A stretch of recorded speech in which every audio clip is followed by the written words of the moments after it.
What's up guys, it's Kayla. I'm back with my channel. Thanks for watching. I'm gonna start my episode 2 commentary of Ibak-il. We're gonna go through some behind the scenes of the shit that went down. This episode is where we actually go through and start doing our day and do all of our challenges for the days. Unfortunately, I wasn't there with those other teams when they did their day, and so I can't give any behind the scenes information about their day, but I will make sure that I give you all the best information that I can so you can learn about how Ibak-il is shot and what the members are like off camera. Those are most of the questions that I get. Speaking of questions, if you have any more questions or you want to get in touch with me and I can answer something in my next video, my Instagram is KAY_PALMS. Find me, follow me, shoot me a message, comment below this, subscribe. I'll be happy to answer all of your questions. This episode will be cool because I took so many pictures and videos while this was happening that I'm going to throw them up. Oh, up here. That's where I'm going to throw them up. So if you keep watching, you're going to see some pictures that I was able to take on my personal camera that I wasn't allowed to post until the episode that came out. A lot of these pictures are up on my Facebook, but I've never posted them publicly for people to see on my Instagram. But you're going to be able to see them here, right here. Ready? Let's get started.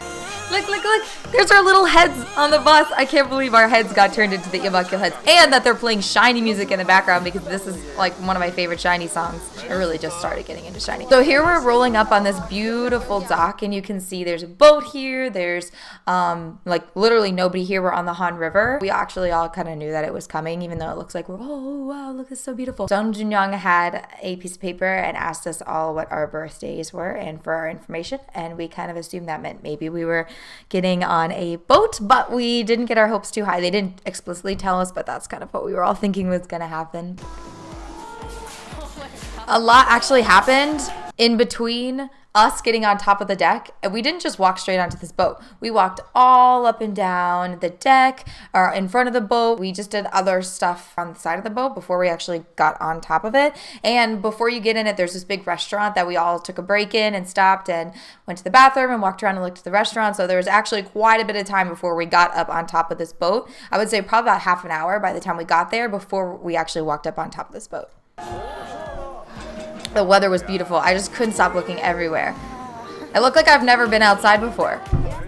That was the first time I knew what Namsan was, when they pointed it out right there and showed me. I didn't know before what the heck it was. I love that scene.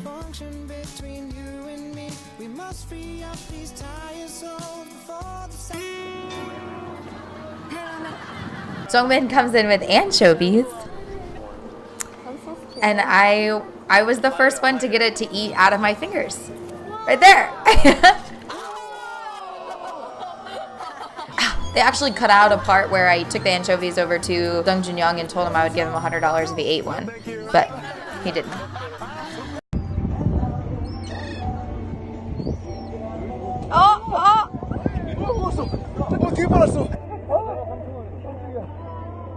I thought I was going to be a master at every single word that they showed me.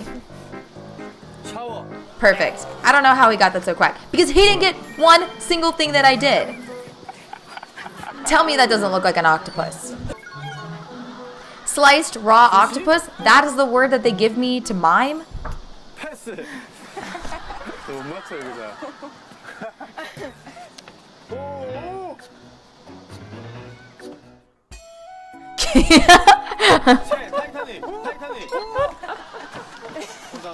There's actually several words that I was given, that we were all given, that they don't show. Even, I guess maybe they didn't show them because fucking Jun-young didn't get it right. Come on, how is that not a watermelon? Kim Jong-min even said that I'm good. Jung Jun-young's head was like in fucking the clouds right there where I was trying to, it was obviously a watermelon. Pork belly?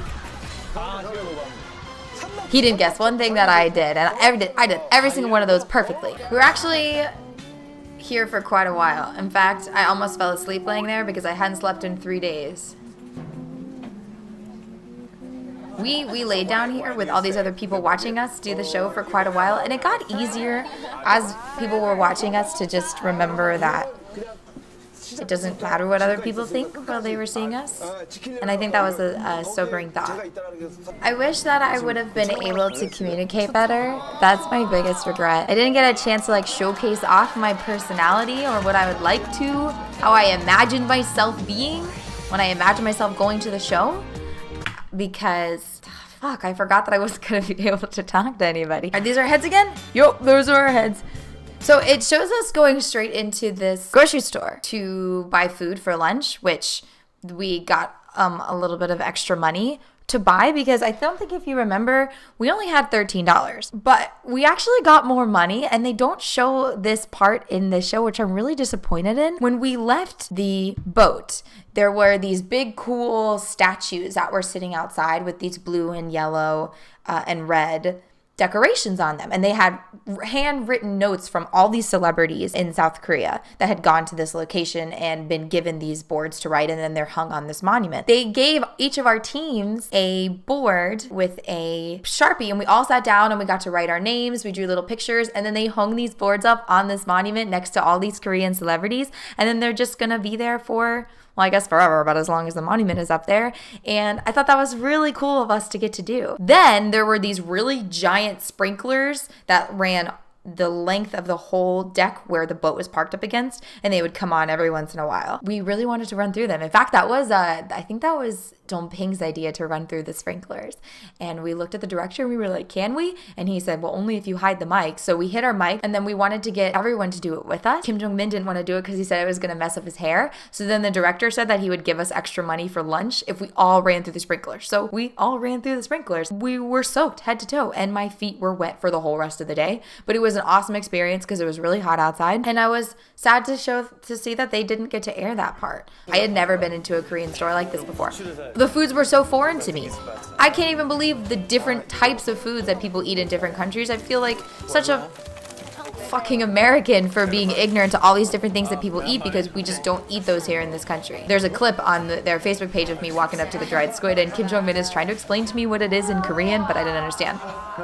So then we all get back on the bus and we drive to Kim Jong-min's private house. Get out, get all the groceries, get in their fancy elevator. While we were in line, or we were standing to get on the elevator, there were other people who came up and then saw Kim Jong-min and Jong-young, and they like backed away for a second, and we were like, it's okay. So they came up and said hi, and then we all got on the elevator together and went up to his floor. It was really pretty in there, except it definitely looks like a man's apartment. There's hardly any decorations on the wall. The only decorations on the wall are gifts that he has been given and his trophy case, which is right here. The house was beautiful. The view was what's most beautiful. I stood out the window and stared at the view for a long time. We probably stayed in his apartment for a good three hours. It was a long time that we were there. So we start getting out the food that we bought at the grocery store, and we're gonna make our first Korean meal ever. And the two of them on my team jumped in and started cooking, which is great because I'm not a person who cooks myself, and I popped my head over into the kitchen several times to see if they needed help, but I don't know how to cook Korean food. I can barely cook American food.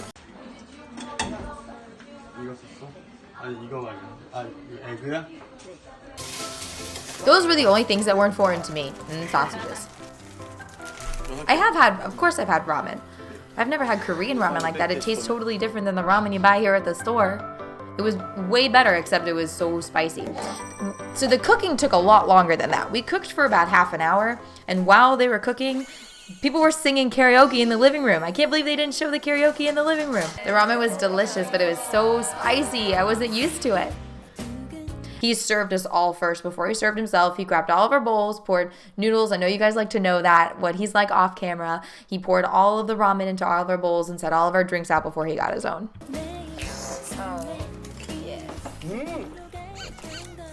It was very strange because we're sitting here around eating and we're starving and we're trying to eat while there's about 9 people sitting right in front of this table with cameras and microphones and shifting around and trying to get comfortable because it's a small space. So they're all sitting on top of each other while they're trying to film us, and we have to just eat and act like that's normal. Bring it closer.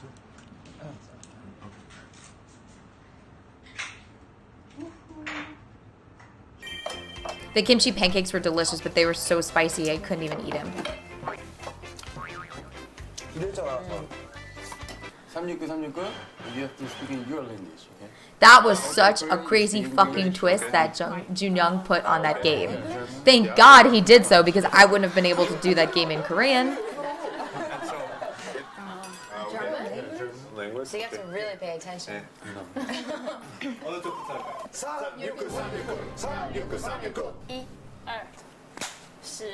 11. 12. 15. It was so tense. We were so tense because nobody knew what number we were actually on. 20. 21. 22. 24. 25. 27. 28.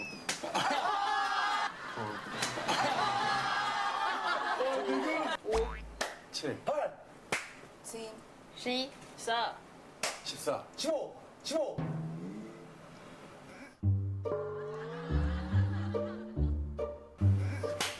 15. 17. Oh my gosh, my heart was racing so much. 24. 25. Oh, 20. 25. Oh, 20.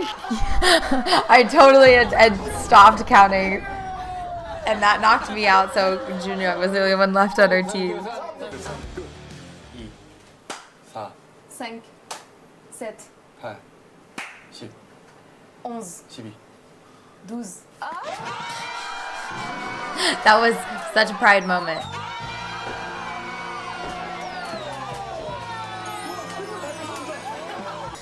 So it skips to us holding the ice cream right here. But what they don't show, we had $3 and there was a gas station right down the street. We decided who was gonna go, and actually it ended up being the cameraman and me, one of the directors, Jung Jun-young. So it was the four of us that walked all the way down. They filmed us, so I don't know why they didn't put this in there, but we walked all the way down to the ice cream shop. I had to do some Korean math, which I can't even do American math, so it was a little bit hard, but we were able to find, we only had $3. We were able to find the cheapest ice cream in the whole bin for all four of us to get ice cream with $3. As we were walking back, Jung Jun-young was trying to tell me that it was the oldest ice cream in South Korea, or the oldest ice cream brand, or the oldest ice cream, I guess, in South Korea. But I believed him, and I meant to Google it later, and I never did. But as far as I know, this is the oldest ice cream brand in South Korea, and we were able to get 4 of them for $3. They weren't bad. They were actually pretty delicious. So then we came back, busted the ice cream open, and got to eat it. It was good. I was teasing. They only showed me do it one time, and 3 or 4 times I looked at Kim Jong-min and was shoving the ice cream in his face.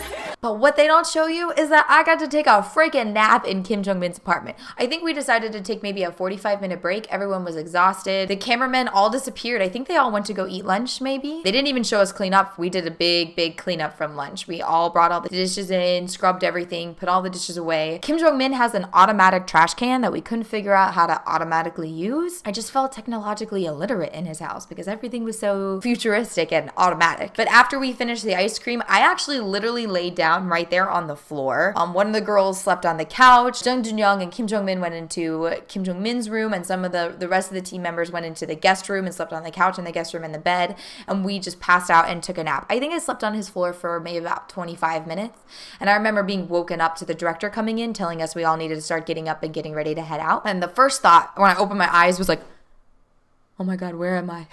Like, where the heck am I? And I look around, I'm like, am I in Kim Jong-min's apartment?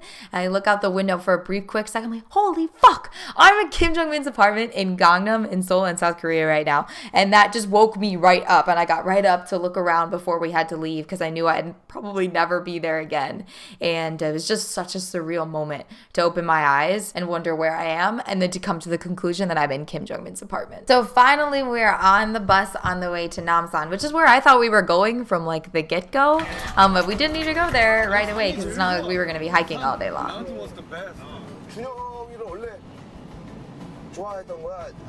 Asking me, You're one of the reasons I started watching the show, because I knew you were on it. they have to explain it to him.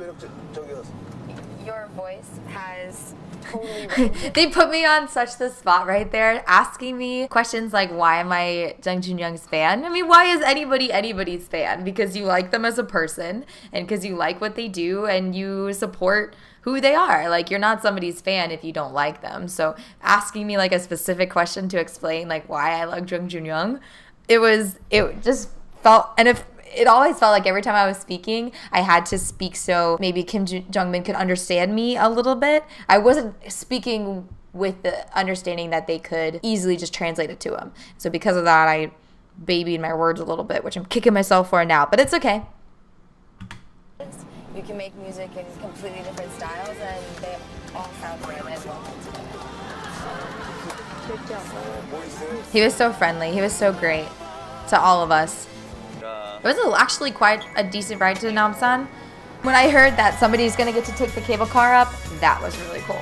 We actually took a break when we first got up here. We were walking past so many different people who were watching us and watching us film and talking about us and freaking out when they saw Kim Jong-min and Jung Jun-young. The room wasn't ready for us. There was too many people in there, so we had to go stand out on the balcony. If you go on my Instagram, there's a recent post that I posted a picture of myself that Iru took of me on that balcony in front of Namsan. And if you want to add me on Facebook, it's just Kayla M. Palmer. My cover photo is actually a picture that Iru took of all four of us while we were standing out on that balcony and we were looking at Namsan while we were waiting for this room to clear so that we could all go in and start filming. Apparently we have to play kababo, but like with our bodies, which I've seen them do and I knew how to do it, but it was really hard for me to remember which one was which symbol. And thankfully I didn't even have to play because our team went out so fast in the tournament that it didn't even have to get to my turn.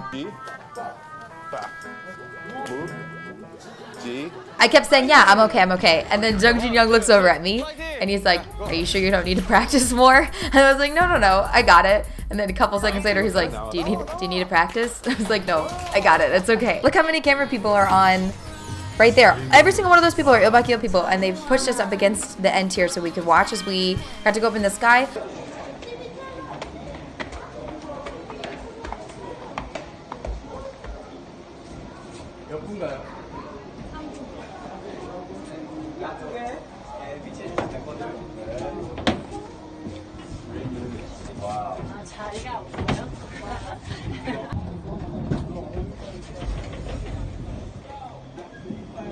It's just unreal how far the city goes, and it weaves in between these mountains.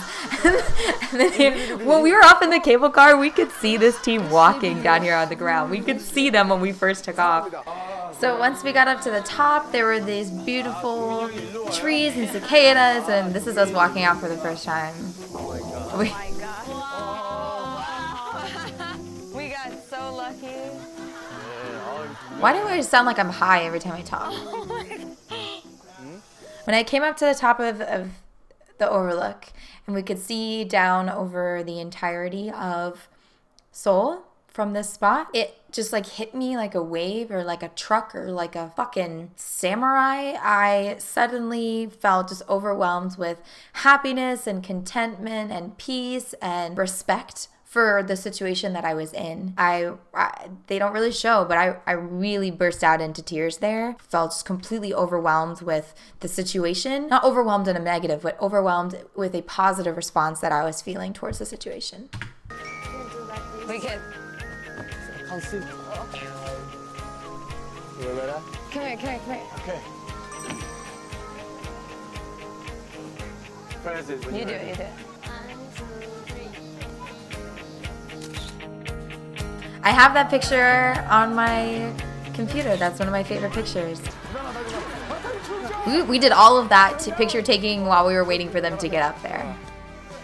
We had actually been sitting on that bench for maybe about 10 minutes while we were waiting for them, so it did take them quite a bit of time to get up there. And they looked exhausted. There was so many people up there. There was like a dance troupe that was dancing. There were a lot of international people up there too. So right now we've got like 17 or 18 cameras set up in front of us in a big overarching arch, and there's lots of people lined up on the side of us who are standing there watching us film. Found out that we have to say a word in Korean that matches the word of the other person. I actually apologized to our whole team and I told them I'm sorry, we're not going to be eating dinner tonight. I said, sorry guys, I hope you're not hungry because I'm going to lose this game for us and we are not going to be eating.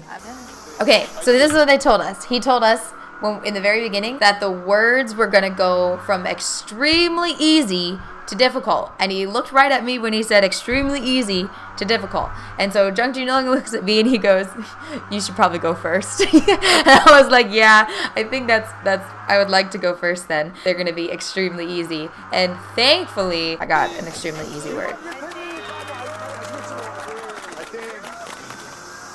1번 하나 둘 셋. Easy peasy, done with. I don't have to worry about it. And Jung Jun-young was like, "Good job, Kayla, good job." I was like, "The word was ew. If I said anything else, you should kick me off the show." And I love this picture too. I have this picture on my desktop. So this was my very favorite time up on Namsan. We just got to walk up here while the sun was setting. Unfortunately, it was hella crowded, and the cameramen had to constantly be pushing people back who were coming up and trying to crowd us. But this picture is amazing.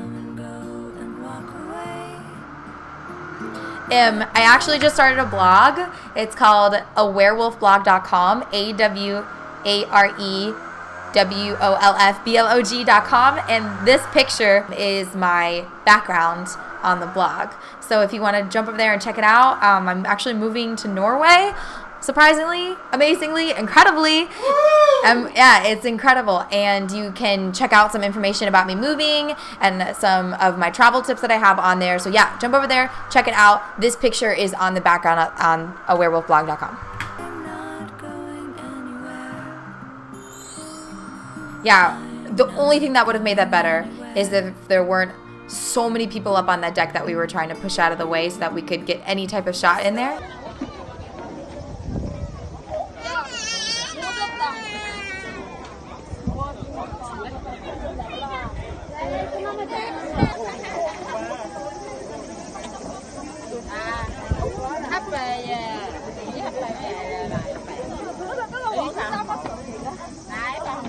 So that actually ends this whole episode. I only had to do it in one shot, and that is because it cut around from scene to scene for us being in there. I hope you enjoyed some of the information that I was able to give. If you have any questions or comments, send them to me. My friends are so sick and tired of me talking about this, but I am so happy to be able to talk about this with you. Subscribe to my channel, please, so you can stay updated. Check out my Instagram, my Facebook. I would be so happy to get to talk to you guys, but I am packing up everything I own and moving to Norway, so it might throw a little kink in our schedule, but otherwise, thank you so much for tuning in. Shoot me a comment, and I'm dragging along this ending even though I shouldn't because this video is way too long. Okay, bye! Annyeong!